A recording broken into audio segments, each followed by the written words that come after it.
not invited talk, I believe, is Yupeng Wu, who is a chair in building physics at the University of Nottingham.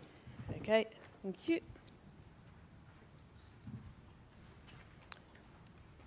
If you're not lucky, I start singing soon. And dancing. Yeah, yes, perfect. There we go. Yeah, thank you very much. My colleague, Dr. Bolton, just mentioned about the wind turbines in the previous talk. I'm going to talk about the solar PVs for this one. So I think it's quite nice connections. So like what happened to the offshore wind turbines for the PV generations in the UK, at the moment we have about 15 gigawatts well. So this put into the context, this contributes to 5% of the national grid annual electricity generations. And in the next 10 years, these values would increase to, increase to 40 gigawatts. So that will contribute to 20% of electricity generation annually in the UK. So as you all know that we have the intermittent nature of the solar radiations. For example, we have the daytime, nighttime, and we have the sunny day, cloudy days. So these will have large impact for the PV generations. Let's take real-life examples. I think in Portugal and Spain, they have solar PV generations over probably 40%, and you all know that they had a blackout early this year is due to this. So what are the current issues or challenges for the solar PV generations?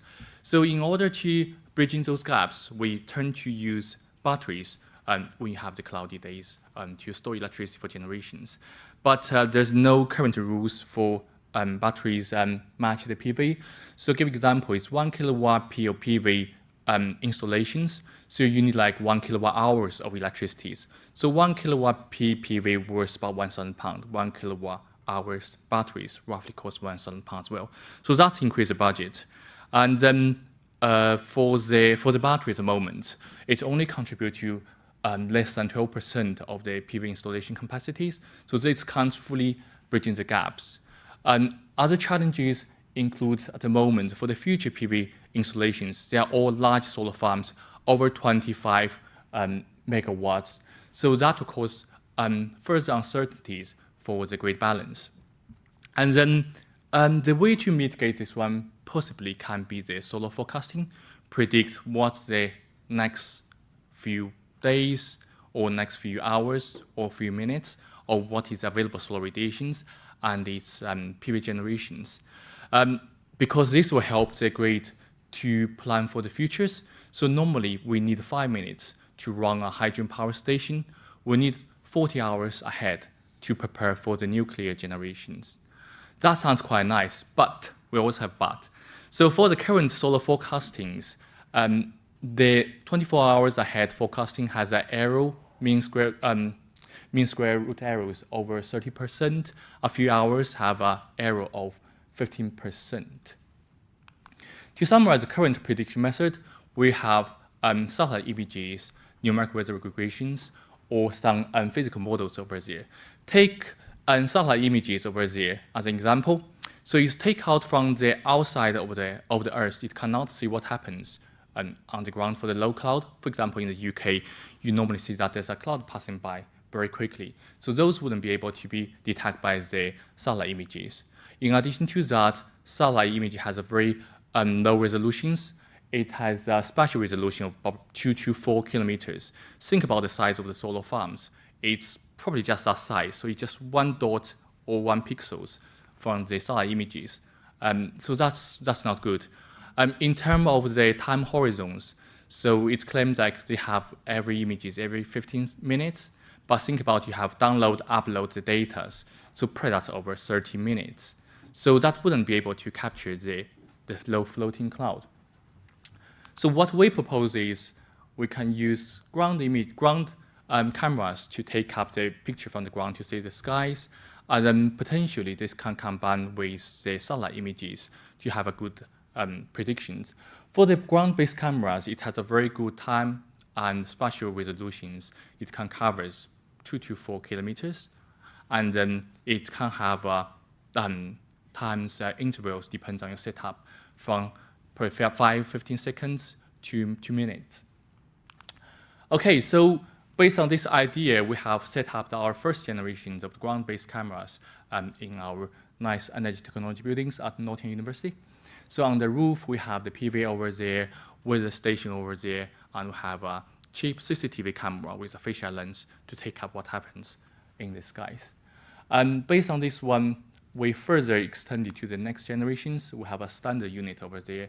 We capture the sky images, we capture the weather data over there, and we form our multimodal database with imagery and the numeric weather over there.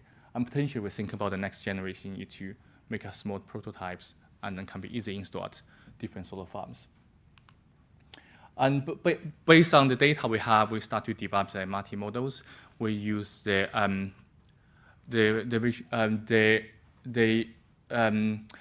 image transformers over there. So for our eyes, it's easy to detect where is the sun, where is the cloud, where is the sky.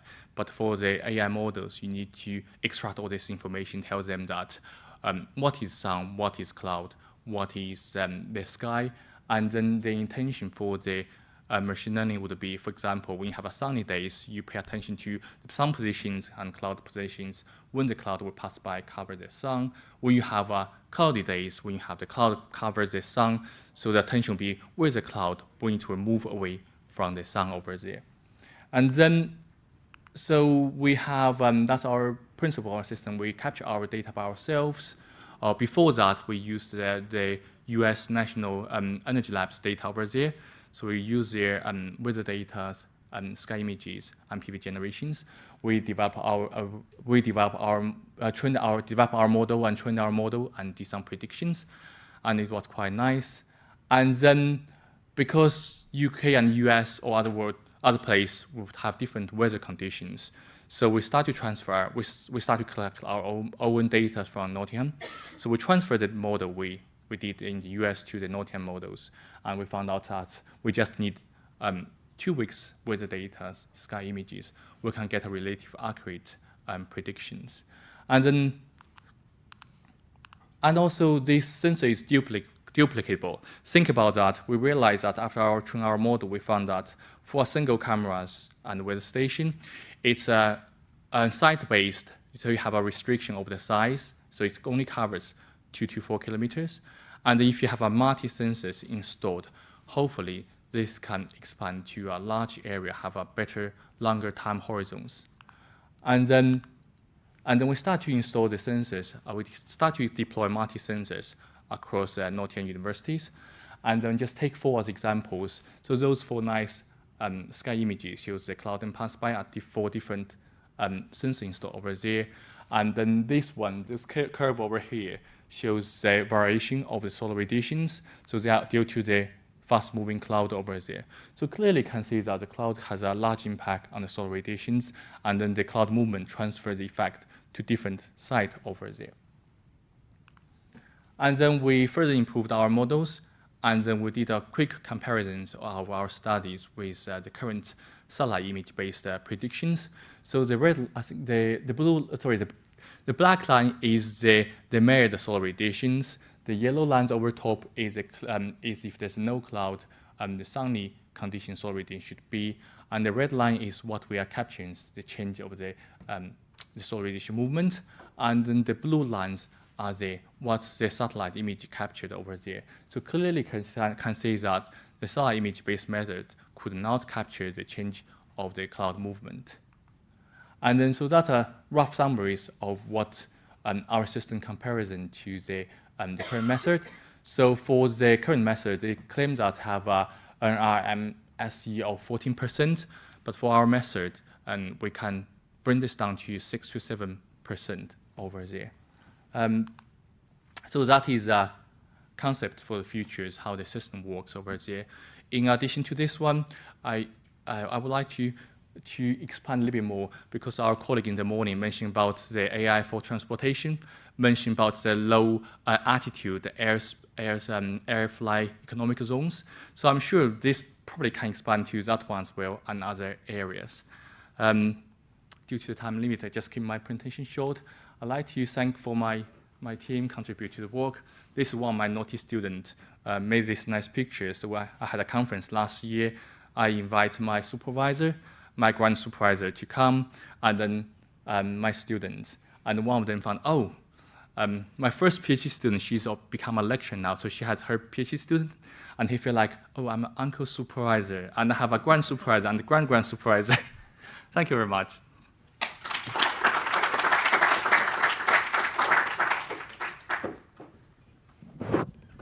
Thank you for a really lovely talk.